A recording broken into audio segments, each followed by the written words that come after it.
దేవదేవ మహాదేవా సర్వలోకేశ్వర సహా నలోకాధారయిష్యంతి తవ తేజా సురోత్తమా. ఒకవేళ మీ తేజస్సు వలన ఒక ప్రాణి పుడితే ఆ ప్రాణిని తట్టుకోగలిగినది, ఆ ప్రాణిని వహించగలిగినది. వహించడం అంటే ప్రాణి నిలబడడానికి ఆధారం ఇవ్వాలి. ఆధారములు 5 ఉంటాయి, పంచభూతములు: పృథివ్యాపస్తేజోవాయురాకాశములు. ఈ పృథివ్యాపస్తేజోవాయురాకాశముల 5ంటికి ఈ శక్తి లేదు. మీ ఇద్దరూ అటువంటి శక్తి కలిగిన వాళ్ళు. మీకు పుట్టే ప్రాణిని భూమి భరించదు, వాయువు భరించదు, నీరు భరించదు, అగ్ని భరించదు, వాయువు భరించదు. కాబట్టి ఎందుకంటారు? కాబట్టి సృష్టి చెయ్యకండి. కాబట్టి నలోకాధారయిష్యంతి తవ తేజా సురోత్తమా. ఓ దేవతలయందు ప్రధానుడా, బిడ్డని కనవద్దు, భూతోత్పత్తి చెయ్యవద్దు, నీ తేజస్సుని నీ యందే నిలబెట్టి నువ్వు తపస్సు చేసుకో పార్వతీదేవితో కలిసి, తప్ప భూతోత్పత్తి చెయ్యొద్దన్నారు. ఆయన విన్నాడు.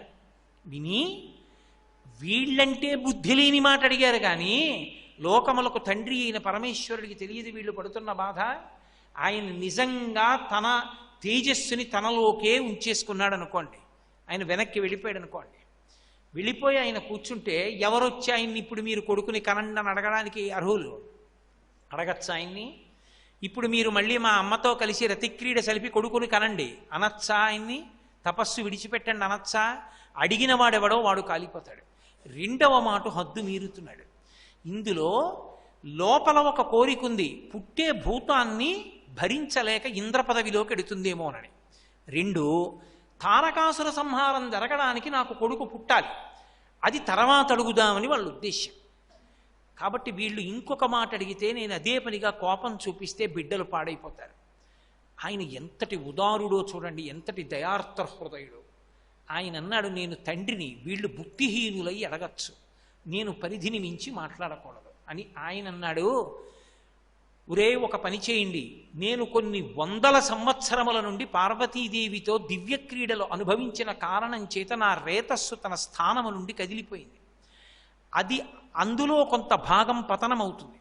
పతనమైనప్పుడు ఎక్కడ పడాలో నాకు చెప్పండి అన్నాడు. యత్తేజ క్షుభితం ఏతద్ధరా ధారయిష్యతి అన్నారు వాళ్ళు. అమ్మ బాబోయ్, ఆ తేజస్సునే మేం పట్టలేం. నువ్వు పురుషుడవు, తండ్రివి, నీ వీర్యము స్ఖలనమైతే పట్టడానికి క్షేత్రం ఉండాలి, యోగ్యమైనటువంటి క్షేత్రం ఉండాలి, లేకపోతే గర్భస్రావం అవుతుంది. అంతటి తేజస్సుని పట్టగలిగిన దివ్యక్షేత్రం ఉండాలి. దివ్యక్షేత్రం లేదు లోకంలో. అటువంటి క్షేత్రమని చెప్పగలిగినది ఒక్కటే, భూకాంత ఒక్కతే ఉన్నది. కాబట్టి భూమి మీద విడిచిపెట్టేయి అన్నారు. అది దోషం. పురుషుడి యొక్క రేతస్ఖలనం భూమి మీద కలగకూడదు. అధర్మమైనటువంటి ప్రతిపాదన చేశారు. భూకాంత ఒక్కతే పట్టుకుంటుంది, కదలదు, నిశ్చలమైనది. ఇంత పెద్ద తల్లి కాబట్టి ఆవిడ పట్టగలదు, ఆమె యందు నీ రేతస్సు విడిచిపెట్టు అన్నారు. యత్తేజ క్షుభితం ఏతద్ధరా ధారయిష్యతి తతో దేవా పునరిదమూచశ్చాద హుతాశనం. పరమశివుడు ఒక నవ్వు నవ్వి, తారకాసుర సంహారం అవ్వాలిగా, తారకాసుర సంహారం అవ్వాలి అంటే ఎలాగో కొడుకు పుట్టాలిగా, కొడుకు పుట్టాలి అంటే వీళ్ళు మళ్ళీ ఇంకొకసారి వచ్చి నన్ను ప్రార్థన చేయకూడదుగా, వీళ్ళ పరిధి దాటినట్టుగా ఎలాగో అనుగ్రహించాలిగా. వీళ్ళ ప్రవర్తనకి తగిన ఫలితాన్ని వాళ్ళే అనుభవిస్తారు. అందుకని ఆయన ఏం చేశాడంటే తన రేతస్సుని భూమి మీద విడిచిపెట్టాడు. విడిచిపెట్టగానే అది భూమినంతటినీ కూడా ఆక్రమించగానే ఆ శివుని యొక్క వీర్యంలో ఉండేటటువంటి వేడిని భరించలేకపోయింది భూమి. భరించలేక పెద్ద పెద్ద కేకలేసి, తతో దేవా పునరిద మూచశ్చాద హుతాశనం. వేడి వేడి అని ఆవిడ అరిచింది, తట్టుకోలేకపోతున్నాను, నేను పట్టలేను అంది. వెంటనే వేడి వేడి అంటున్నావు కాబట్టి వేడిగా ఉండేవాడు, వేడిని తట్టుకునేవాడు అగ్ని ఒక్కడే అని వాళ్ళు అగ్నిని పిలిచారు. దేవతలందరూ పిలిచి, ఓ అగ్నిహోత్ర నీ యందుంచుకో శివవీర్యాన్ని అన్నారు. అగ్ని పురుషుడు, పురుషుని యందు పురుషవీర్యం ఏం చేస్తుంది అంటే నిలవ చేశారని గుర్తు. ఈ రోజుల్లో ఎలా అయితే కృత్రిమమైన గర్భధారణ పురుష వీర్యంతో చేస్తున్నారో అలా మొట్టమొదట జరిగింది ఎప్పుడు అంటే సుబ్రహ్మణ్యోత్పత్తి యందు శివవీర్యాన్ని అగ్ని యందు నిలవ చేశారు. అగ్ని దాన్ని తీసుకుని తన యందు ఉంచాడు. అగ్నికి ఎక్కడిది ఈ శక్తి అని మీరు నన్ను అడగచ్చు. అగ్ని పరమశివుని యొక్క అష్టమూర్తులలో ఒకడు. పరమశివుడే అగ్నిగా ఉంటాడు. అందుకని శివవీర్యము శివుని ఎందే భద్రమైంది అని దాని గుర్తు. కాబట్టి ఇప్పుడు తతో దేవా పునరిదమూచాద హుతాశనం భౌరంభాంశ నలో నిలోంబర మహార్నాథో హిమాంసు పుమాన్ ఇత్యాభాతి చరాచరాత్మక విదం యస్యైవ మూర్ఛష్టకం నాణ్యకించన విద్యతే వివృశతాం యస్మాత్ పరస్మాత్ విభో తస్మై శ్రీ గురుమూర్తయే నమయిదం శ్రీదక్షిణామూర్తయే అంటారు శంకరులు. అష్టమూర్తి తత్వంలో పంచభూతాలు, సూర్యచంద్రులు, జీవుడు 8 పరమశివుడే. అందుకని పంచభూతాల్లో ఒకటి అగ్నిహోత్రం కాబట్టి అగ్ని శివతేజస్సు కనుక శివుడే అగ్ని రూపంలో తన వీర్యాన్ని తన యందే ఉంచుకున్నాడు. భూకాంత నుండి మళ్ళీ గ్రహించాడు. ఇది లిప్తకాలంలో జరిగిపోయింది. శివతేజస్సు భూమి మీద పడిపోవడం, భూమి మీద పడిపోయిన శివతేజస్సు మళ్ళీ అగ్నిహోత్రంలోకి వెళ్ళిపోవడం అయిపోయింది. భూకాంత యొక్క అరుపులు విని పార్వతీదేవి బయటికి వచ్చింది. దేవతలందరి వంక చూసింది, భూమిదేవి వంక చూసింది. చూసి ఆవిడంది, మీరు చేయకూడనటువంటి పని చేశారు. తల్లి తండ్రుల యొక్క సమాగమం జరుగుతున్నప్పుడు లేదా ఒక భార్య భర్త సంగమిస్తున్నప్పుడు మీరు బిడ్డలను కనవద్దని చెప్పే అధికారం ఎవ్వరికీ లేదు. పార్వతీ కళ్యాణం జరిగింది, సనాతనులైన దంపతులు వాళ్ళు. కనవద్దనే అధికారం మొదట లేదు.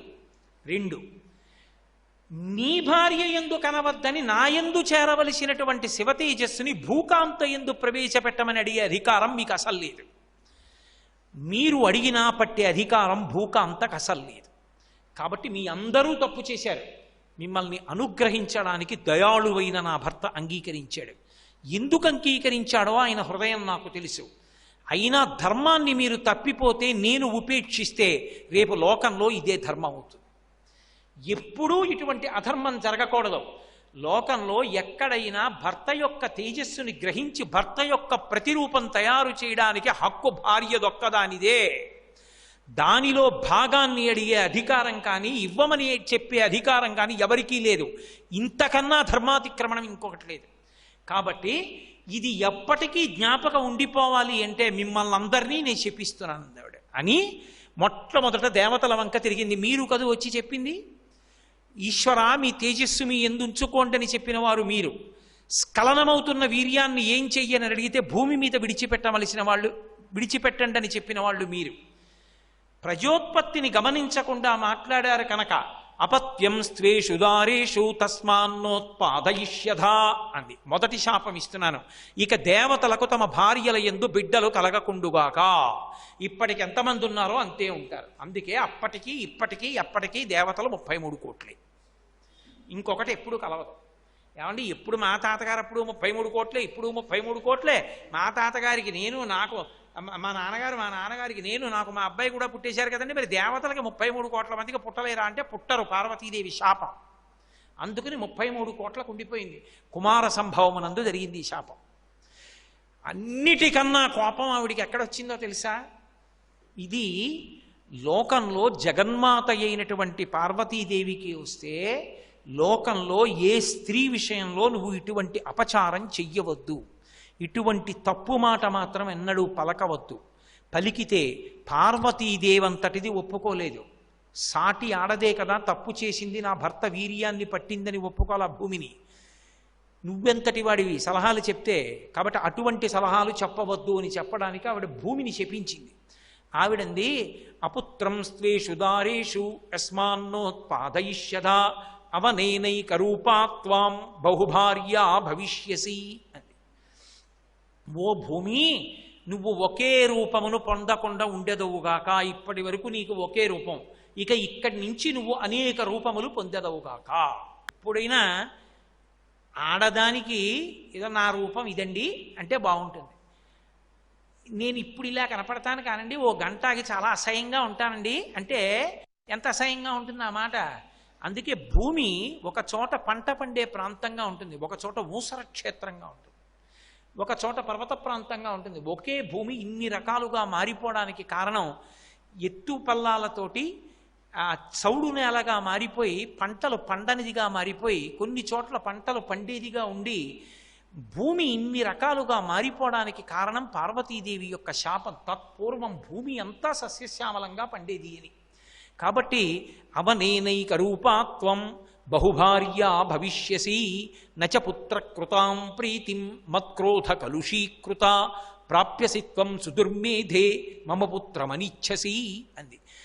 అంటే ఒక ఆడది ఎక్కడ ఎక్కువ కోపాన్ని పొందుతుందో చూపించింది పార్వతీదేవి. దేవతలకి ఒకటే శాపం, భూదేవికి ఎన్ని శాపాలు ఇచ్చిందంటే నువ్వు అనేక రూపాలు పొందుతావు, మొదటి శాపం. 2, ఏకకాలమునందు నువ్వు ఒక్కతవే ఆడదానివై అనేక మంది భర్తలకి ఇల్లాలి అవుదువుగాక. అందుకే ఇక్కడ పరిపాలించేవాడు భూమిపతి, పక్కనే అదే భూమిలో ఒక ఖండాన్ని పరిపాలించేవాడు భూమిపతి. ఆయన రాజల్లా భూపతులే. ఏదో బోల్డన్ని రాజ్యాలు ఉంటాయి, కురు కోసల కాశీ వజ్జి మల్లా అంగ మగధ వత్స మత్స్య చేతి అవంతి గాంధార కాంభోజ సౌరాష్ట్ర ఆశ్మక, ఇన్ని రాజ్యాలు ఉంటాయి. ఒక్కొక్క రాజ్యానికి ఒక్కొక్క భూపతి ఉంటాడు. భూపతి అంటే భూమికి పతి, అంటే ఆయన భర్త, భూమికి భర్త. అంటే భూమి ఒక్కటే, ఎంతమంది భర్తలు ఉన్నారు? నువ్వు ఒక్క ఆడదానివైనా నీకు అనేక మంది భర్తలు కలిగెదరుగాక. లోకంలో ఏ ఆడది పొందనటువంటి భయంకరమైనటువంటి అవమానమును శాశ్వతముగా పొందెదవుగాక. నచ పుత్ర కృతాం ప్రీతిం మత్క్రోధ కలుషీకృత ప్రాప్యసి త్వం సుదుర్మేధే మమ పుత్రమనిచ్చసి. నా భర్త యొక్క తేజస్సు నాయందు ప్రవేశించి నాకు బిడ్డ పుట్టకుండా నా భర్త తేజస్సుని నువ్వు పొందావు కనుక ఇకపైన నీ కొడుకులు నిన్ను అనుభవించెదరుగాక. అనుభవించి కొడుకుల చేత అనుభవింపబడిన దానివై కొడుకులకి భార్యవై శాశ్వతమైన అవమానమును పొందెదవుగాక. ఇక నీకది తప్పించుకోవడము సాధ్యము కాకుండుగాక. అందుకే ఆ రాజ్యాన్ని పరిపాలిస్తున్నటువంటి రాజు భూమిపతి, ఆయన కొడుకు పట్టాభిషేకం చేస్తే భూమిపతి. ఇప్పుడు తండ్రికి కొడుక్కి కూడా ఎవరిల్లాలు? ఆ భూకాంతి. అంటే తన భర్తకి పుట్టినటువంటి కొడుక్కి తాను ఇల్లాలవుతోంది. ఇంకింతకన్నా నువ్వు బాధపడ్డానికి ఏ కారణం ఉండాలి? నేను తల్లి కాకూడదని నా భర్త వీర్యాన్ని నువ్వు పొందినందుకు నువ్వు ఈ శాపాన్ని శాశ్వతంగా అనుభవించు అంది. అందుకే భూపతి అన్న మాటని మార్చారు కొడుకు దగ్గరికి వచ్చేటప్పటికి. పట్టాభిషేకం చేస్తే ఆయన కూడా భూపతే. అలా అన్వయం అవదు కదండి, తప్పు కదా, అలా ఎలా కుదురుతుంది? అలా కుదరదు అని చెప్పడం సాధ్యం కానిది ఉండదు. అధర్మం నడిచిపోతుంది. ఎందుకంటే భూదేవి యొక్క బాధ కొరకు దాని నుంచి తప్పించిన వాడెవరో తెలుసా? ఆ బాధ నా వలన కలగకూడదు, నేను ధర్మాత్ముడన్న మాటలో కళంకం రాకూడదని సీతాపరిత్యాగం అన్న పేరుతో పట్టాభిషేకమైన తర్వాత సీతమ్మని రాముడు దూరంగా పెట్టడానికి కారణం అదే. కారణం ఏమంటే పట్టాభిషేకం తనకి కానంతసేపు భూదేవి కూతురు తనకి భార్య అయితే పర్వాలేదు. తనకి పట్టాభిషేకం అయిపోయిందనుకోండి, తను భూకాంతుడు చింతనుంది. అప్పుడు భూదేవి కూతురు సీతాదేవి కూడా తనకి భార్యలైతే దోషం వస్తుంది రాముడి ధర్మానికి.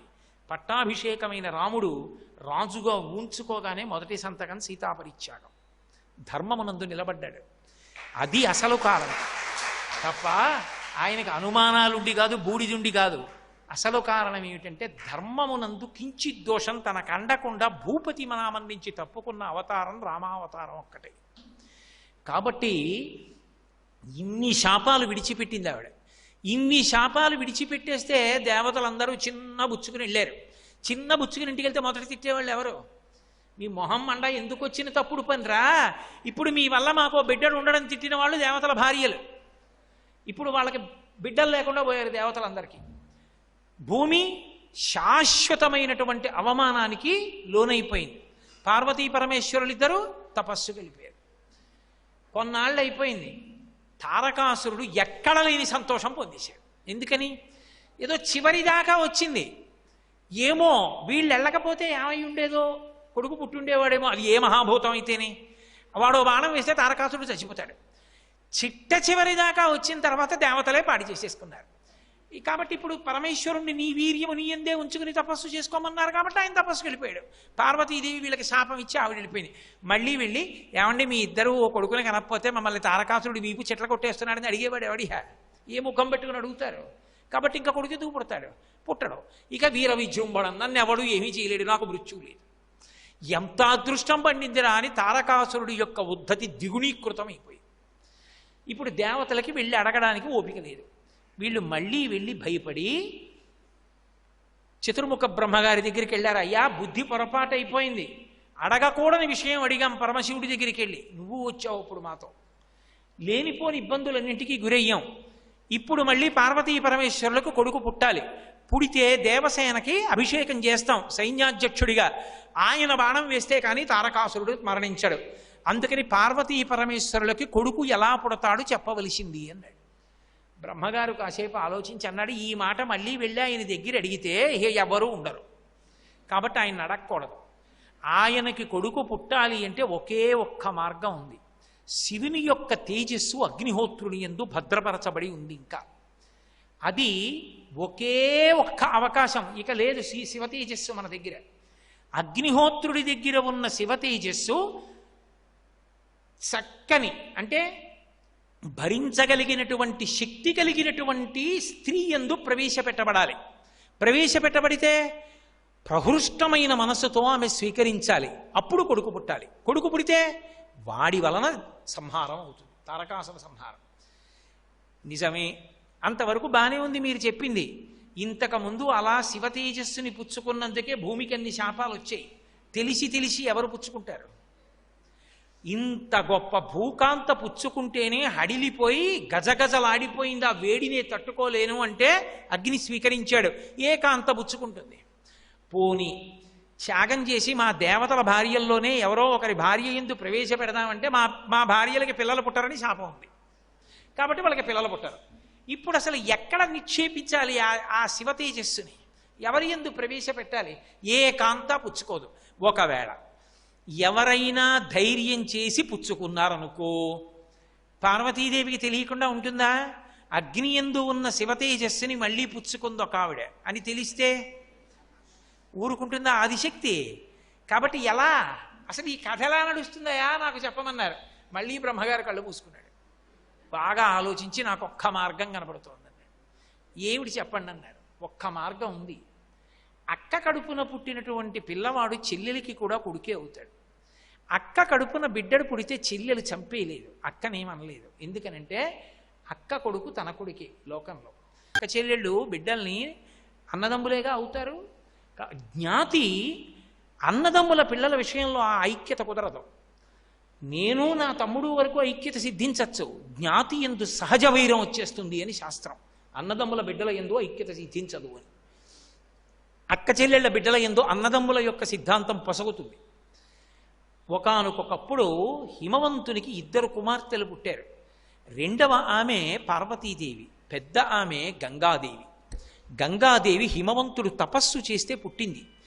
దేవతలందరూ ప్రార్థన చేశారు, మా కార్యాలు నడవడానికి ఈ గంగ పైన ఊర్ధ్వలోకాల్లో ప్రవహించడానికి మేము తీసుకెడతామంటే హిమవంతుడు అనుగ్రహించాడు.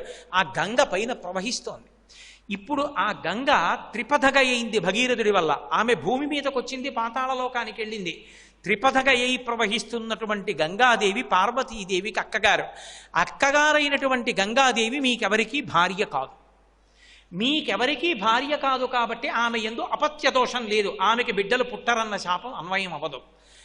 ఆమె శివుని యొక్క తేజస్సు భరించి కొడుకుని కంటే పార్వతీదేవికి కొడుకు వరసే అవుతాడు. కాబట్టి తన అక్క బిడ్డ తనకీ బిడ్డడే కాబట్టి మాతృవాత్సల్యంతో ఏమీ అందో, అక్కగారు కాబట్టి ఊరుకుంటుంది. ఇదొక్కటే పరిష్కారం. కానీ ఇక్కడ ఒక పెద్ద ప్రమాదం ఉందిరా అన్నాడు. ఏమిటి అన్నారు. మీకు అలవాటు ఉంది, సామూహిక ప్రార్థనలు మీకు అలవాటు. మీరందరూ వెళ్ళి గంగాదేవిని అడిగితే అవతలకు పంపంటుంది ఆవిడ. ఒక స్త్రీని వెళ్ళి పరపురుషుడి వీర్యాన్ని నువ్వు భరించమ్మా అని ఇంతమంది పురుషులు అడగకూడదు. ఎవరి దగ్గర ఆ వీర్యం ఉందో ఆయన ఒక్కడే ఏకాంతంలో వెళ్ళి అమ్మా ఇది దేవతా కార్యమమ్మా అని చెప్పాలి. ఆమె ప్రహృష్టమైన మనసుతో స్వీకరించాలి. పరమ సంతోషంతో దేవతా కార్యాన్ని నిలబెట్టడానికి గంగాదేవి అంగీకరిస్తేనే తేజోవంతమైన కొడుకు పుడతాడు తప్ప అన్యమనస్కంగా శివ తేజస్సుని పుచ్చుకున్న తేజోవంతమైన కొడుకు పుట్టడు. ఒకసారి మన దగ్గరున్న శివ తేజస్సు కానీ ఖర్చు అయిపోతే, నిర్వీర్యమైపోతే, తగిన తేజోవంతుడైన కొడుకు పుట్టకపోతే ఇక మళ్ళీ శివుణ్ణి వెళ్ళి అడగలేం. కాబట్టి తారకాసుర సంహారం అవ్వదు. మీరు నేను వీపు మీద దెబ్బలు తినవే. కాబట్టి పరమ జాగ్రత్తగా అగ్ని ఒక్కడే వెళ్ళి ప్రార్థన చెయ్యాలి అని అగ్ని కైలాసం మీద ఉన్నాడు. అప్పుడు కైలాసం మీదకి వెళ్ళి అగ్నిని ప్రార్థిస్తే అగ్ని ఒక్కడే వెళ్ళి గంగాదేవి దగ్గరికి వెళ్ళి ఒక మాట చెప్పాడు. అది కూడా ఏ పురుషుడు ఏ స్త్రీ దగ్గరికి వెళ్ళి ఈ మాట చెప్తాడు? దేవతల కార్యం, అందుకని నా దగ్గర శివుడి తేజస్సు ఉంది, నువ్వు పుచ్చుకో అని ఎలా చెప్తాడు? అందుకని ఆయన ఎంత గుంభనంగా చెప్పాడంటే, దేవతానాం ఇదం కార్యం గర్భం ధారయ వైదేవి. అమ్మా, ఇది దేవతల యొక్క కార్యం, తప్పదు. దేవతలు రక్షింపబడాలి, ధర్మం నిలబడాలి, లోకాలన్నీ రక్షింపబడాలంటే పరమశివుడికి కొడుకు పుట్టాలమ్మా. తారకాసురుడి వరం. ఆయన తేజస్సుని పట్టగలిగిన దానివి నువ్వు ఒక్కదానివే ఉన్నావు. అందుకని ఈ తేజస్సు నీ యందు ప్రవేశపెడతాను, నువ్వు దీన్ని ప్రహృష్టమైనటువంటి మనస్సుతో స్వీకరించమన్నాడు. తస్య తద్వచనం దృష్ట్వా దివ్యం రూపమధారయత్ అన్నారు మహర్షి. ఎన్ని రహస్యాలు చెప్పారండి షణ్ముఖోత్పత్తిలో. స్త్రీ పురుష సమాగమనందు పరస్పరము అనురాగంతో పరమ సంతోషంతో ఇద్దరూ ఒకటి కానప్పుడు తేజోవంతమైనటువంటి శిశువు జన్మించే అవకాశం లేదని ఆయుర్వేదం. కాబట్టి వేదమునకు ఉపాంగం. కాబట్టి ప్రహృష్టమైన మనసుతో అంగీకరించమన్నాడు. దివ్యమైన రూపాన్ని ధరించి గంగాదేవి అగ్నిహోత్రుడితో క్రీడించింది. క్రీడించిన కారణం చేత అగ్నిహోత్రుడు తనలో ఉన్నటువంటి శివతేజస్సుని గంగాదేవి యందు ప్రవేశపెట్టాడు. ఇప్పుడు గంగాదేవి యందు శివతేజస్సు ప్రవేశించింది. ప్రవేశించగానే గంగమ్మ 3 లోకముల యందు ప్రవహిస్తూ ఉంటుంది. ఎంత చల్లగానో ఉంటుంది ఆ తల్లి. అంత చల్లగా ఉండేటటువంటి గంగ ఎత్తేజక్షుభితం, అమ్మ బాబోయ్ మరిగిపోతున్నాయి నా నీళ్లు, నాలో ఉన్నటువంటి జలచరములన్నీ మరణిస్తున్నాయి, ఈ శివవీర్యాన్ని నేను భరించలేను విడిచిపెట్టేస్తాను, ఎక్కడ వదిలిపెట్టేయనండి అంటే అది మహద్భూతం అన్న మాటకు అర్థం. ఆయన తేజస్సుని కానీ ఆయన మనసు కదపడం కానీ ఆవిడకొక్కదానికే శక్తి తప్ప అన్యులకు సాధ్యం కాదు. ఇప్పుడు ఆయన తేజస్సుని పడదామని ఏ ప్రాణి ప్రయత్నించినా పట్టలేదు. కాబట్టి ఇప్పుడు గంగా అంతటిది ఉడికిపోయింది. ఉడికిపోయి నేను పట్టలేను వదిలేస్తానంది. ఇప్పుడు గంగ కానీ శివ తేజస్సుని ఎక్కడైనా వదిలేసింది అనుకోండి, అయిపోయింది అంతే. ఇహ తారకాసుర సంహారం జరగదు. 33 కోట్ల మంది దేవతలు, వాళ్ళ భార్యలు, భక్తులు, ఋషులు, బ్రహ్మ, విష్ణువు అందరూ పరమ ఉత్కంఠతో నిలబడి చూస్తున్నారు ఏమవుతుంది ఇప్పుడని. వెంటనే దేవతలందరూ అన్నారు, నువ్వు అలా విడిచిపెట్టేసేకు, దాన్ని తీసుకొచ్చి హిమాలయ పర్వతాలు ఉన్నాయి కదా, ఆ కైలాస పర్వతం యొక్క పాదమునందు తీసుకొచ్చి అక్కడ వదిలిపెట్టేసేయి అన్నారు. వెంటనే తస్య తద్వచనం శ్రుత్వా అగ్నిం రూపమధారయత్ దివ్యం శరవణం చైవాపావకాదిత్య సన్నిభం. వాయువు అగ్నిహోత్రుడితో కలిసి గంగలో ఉన్నటువంటి తేజస్సుతో కలిస్తే ఆ గంగ తనలో ఉన్న తేజస్సుని తీసుకొచ్చి హిమాలయ పర్వతము యొక్క పాదముల యందున్నటువంటి ప్రాంతమునందు వదిలిపెట్టేసింది. ఎప్పుడైతే శివ తేజస్సు అక్కడ పడిందో పడడం ఏమిటి? దివ్యం శరవణం చైవ, రెల్లు దుబ్బులు పుట్టాయి. వెండి రాత్రిళ్ళు రైల్లో వెళ్ళిపోతుంటే చీకట్లో మెరుస్తుంటాయి. అలా వెండి దుబ్బులు పుట్టాయి. మొట్టమొదట పెద్ద వెండి ఆ రెల్లు దుబ్బు వచ్చింది. దేవతలందరూ చూసి అనుకున్నారు, అరే రే రే రే పోయిందిరా, మనం దెబ్బతినేశాం. రెల్లు దుబ్బు పుట్టింది. ఎందుచేత అంటే గర్భస్రావం అయిపోయింది. ఆ తేజస్సు పట్టగలిగిన క్షేత్రం కాదు ఈ క్షేత్రం, మనకు యోగ్యత లేదు. యోగ్యత లేని క్షేత్రమునందు తేజస్సు ప్రవేశపెట్టకూడదు. కాబట్టి రెల్లు దుబ్బయింది, పిల్లాడు పుట్టలేదనుకున్నారు. ఇంతలో ఆ విడిచిపెట్టినటువంటి తేజస్సులో ఉన్నటువంటి ప్రధానమైన తేజోవంతమైనటువంటి భాగం వలన సర్వం పర్వత సన్నద్ధం సవర్ణ అభవద్వనం జాత రూపమితిఖ్యాతం తదా ప్రభృతి రాఘవ. అందులో ఉండేటటువంటి తేజోవంతమైనటువంటి భాగం ఏదుందో దానిలోంచి బంగారము వెండి పుట్టి అందులో ఉండేటటువంటి క్షారము నుండి రాగి ఇనుము పుట్టాయి. అందులో ఉండేటటువంటి మలినము నుండి మళ్ళీ సీసము తగరము పుట్టాయి. ఇన్ని లోహములు పుట్టి ఒక్కసారి అక్కడ ఉండేటటువంటివన్నీ కూడా పర్వతం మీద ఉన్నటువంటి తృణవృక్షలతాగుల్మం దివ్యం భవతి కాంచనం. అవి ఆ పుట్టినటువంటి బంగారానికి జాత రూపం అన్నారు మహర్షి. జాత రూపం అంటే పుట్టిన రూపము కలది. ఎందుకని ఆ మాట అన్నారంటే ఒక్కొక్క దాన్ని వెనక్కి తీసుకుని వెళ్ళిపోతుంది. మళ్ళీ ఇవన్నీ దేనిలోకి వెళ్ళిపోతాయంటే శివవీర్యంలోకి వెళ్ళిపోతాయి. శివవీర్యం పాదరసం భూమి మీద ఇప్పటికీ. అందుకే సీసము తగరమునందు కరిగిపోతుంది, తగరము రాగినందు కరిగిపోతుంది, ఇనుములందు కరుగుతుంది, ఇనుము రాగి ఎందుకు కరుగుతుంది, రాగి వెండి ఎందుకు కరుగుతుంది, వెండి బంగారంలో కరుగుతుంది, బంగారం చిట్ట చివర పాదరసంలో కరిగిపోతుంది. కరిగిపోవడానికి కారణం ఏమిటంటే జాత రూపమితి ఖ్యాతం తదా ప్రభృతి రాఘవ. మహానుభావుడు వాల్మీకి మహర్షి ఇంత విద్యనంతటినీ ఆవిష్కరించారు, శివవీర్యంగా ఇవన్నీ వచ్చాయి అని. సర్వం శ్రీ ఉమామహేశ్వర పరబ్రహ్మార్పణమస్తు. స్వస్తి.